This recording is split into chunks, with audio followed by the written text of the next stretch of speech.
Hi,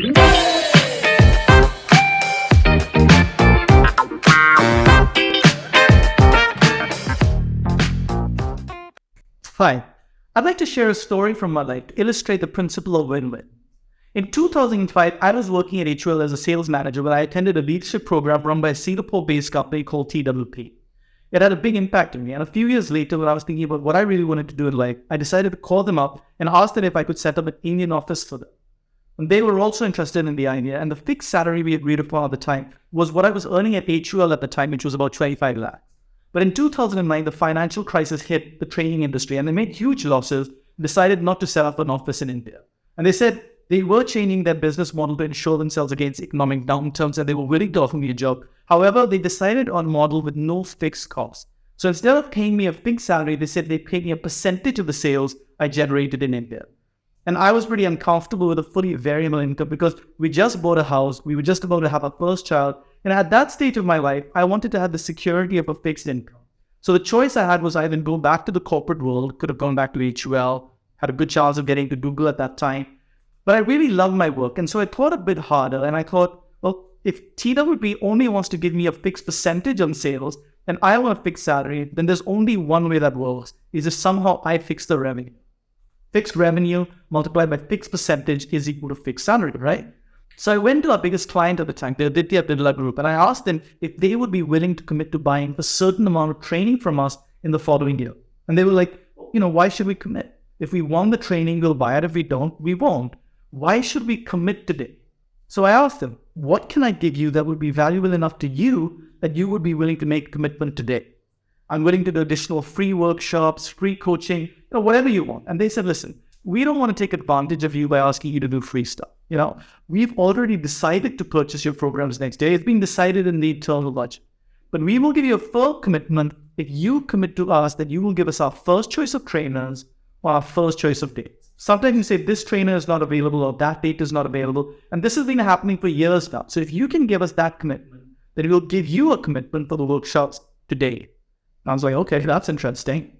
And I took a plane to Singapore to meet with the partners of TWP. And I asked them, can I give ABG in India a commitment on your behalf that these trainers will work on these dates for them 1 year in advance? And they said, sure, it's good for us. We'll be able to predict cash flows better, budget our costs. And the trainers we work with will be able to have advanced visibility of their schedules so they can plan their other engagements and holidays. And they'll have greater peace of mind, from knowing that the income in the next year is already arranged. It's great for us. But at the same time, I was still nervous. I have certain strengths. I'm creative, I'm good at research, I enjoy studying psychology. So I felt I could design training programs, but my discipline with respect to filing taxes and other admin issues isn't great. Nor do I enjoy the networking required to build client relationships. Now, just at this time, one of my friends, Girish, with exactly those skills, discipline and great relationship skills, he came and asked me if he could join the TWP office in India. And I said, I'm sorry, buddy, you know what? TWP has decided not to come to India because of the financial crisis. And he asked me, so what are you doing, Ganesh? And I said, I'm figuring out how to start my own firm. And he said, well, why don't you hire me? And I was like, well, I don't know, man. I can't afford your salary. You're earning like 50 lakhs at HUL. And in the first year as an entrepreneur, I don't want to pay that sort of salary since I don't know how much I'm going to be earning, right? And he said, okay, well, don't pay me a fixed salary. How about we become partners and we share the profits? And I wasn't sure about that because a lot of our work requires a deep understanding of psychology. And it takes a few years of training before you can deliver those programs. So I told him I wasn't sure if it made sense to pay him, a large share of the profits, but effectively I'd be doing all the training and training him in the first few years. But he really wanted to join and we really got on and I wanted to work with him. So we kept talking. And I found out that unlike me, he had already paid off his home loan. And his wife, Asha, was also an ISB graduate, was earning well. So I offered him a proposition. I said, let's start a company together. I'll give you 50% of the profits. We'll be equal partners, but for the first year, you work for free. In the first year, I desperately want to make sure that I can pay my home loan. After that, I'm sure we can generate enough money, but I'm just worried about the first year of entrepreneurship. In the first year, I'll train you on how to deliver these programs and I'll handle our existing clients. You go out and get new clients. And at the end of that first year, let's assume we'll have enough clients. And from that point, we'll share profits equally. And he thought about it and he said, okay. So at the end of these conversations, this is what happened. ABG was their first choice of trainers on their first choice of days without paying anything extra. They were willing to sign a contract committing to workshops that they had already decided internally to go ahead with. Girish got to own his own company, doing the work that he really loves. He is the one who named it Stillwater. And a few years ago, he was the highest rated professor in every competency at term for at ISB. He loves the work he does. He was able to support himself through the first year because Asha was earning well and he had no home loan repayments. And TWB had access to the growing dynamic Indian market. They've earned millions of dollars here over the last 10 years with no risk, no admin, no incorporation hassle, no taxation issues. They had someone on the ground that they could trust with their reputation. And when I did the calculation, I realized I was going to earn 73 lakhs in my first year as an entrepreneur, guaranteed. And this was almost a 3-time increase in what I was earning from 25 lakhs to 73 lakhs. Normally, the first year of entrepreneurship is the hardest. You have to save money, bootstrap, run down your savings. But I was able to start the business with a lot of financial security and peace of mind. But the conversations I had were not obvious. The obvious negotiation with TWP is to ask them to commit at least some component of fixed salary.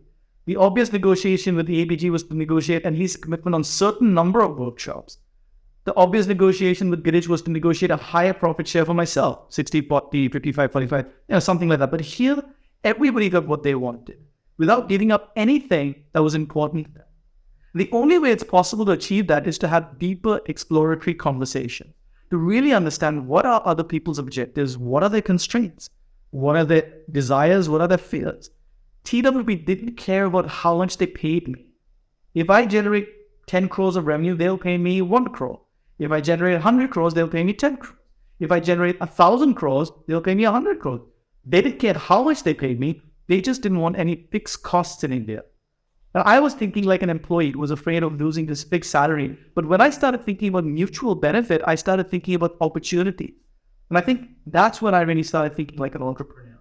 The point we're trying to land about win-win is not be a nice person. And that's not what win-win is about, at least not the way we're talking about it just now. It's not about altruism or charity. It's saying that people will only give you what you want from them if you give them what they want from you.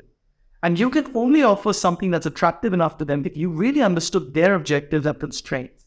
If you see negotiations as win-lose, either I win or they win, well, you're either going to try and dominate them or be a martyr. So the win-win concept shows up in business, but it also shows up in our personal lives. For example, Avantika, my wife, would tell me, in the early stages of our marriage, she wants to spend more time with me. And I feel like I have to give up my hobbies in order to be a good husband, to make her happier. So I would have this depressed look on my face at times. And it took me nearly 10 years to realize that she wasn't interested as much with the amount of time as she was with the quality.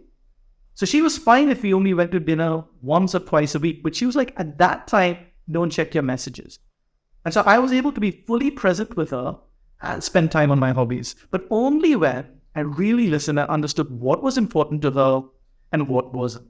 Here's the exercise for this lesson, and consider these questions in the context of both your professional and your personal life. Where are you being a martyr, giving up what you want for others? Where are you dominating others, pressurizing them to do what you want? And what would be a win-win solution that you could create in these relationships by giving them something that is not critical for you, but is important for them, and getting something that is not critical for them, but important for you? What would be a win-win relationship?